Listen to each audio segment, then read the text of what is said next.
In front of me is Vivo Y16 and today I would like to show you how you can change default apps on this device. First of all, you need to access Play Store and install your new defaults.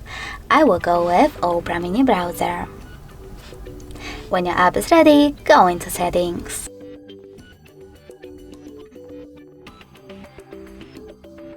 In Settings, you need to access Apps section after scrolling down and tap on Default Apps. Finally, select one of those options, in my case Browser app, and tap on the one that you wish to apply, in my case Opera Mini. Then select the back button and as you can see, after that, my default app has changed. Thanks so much for watching. If you enjoyed this video, leave a like, comment and definitely subscribe. Bye!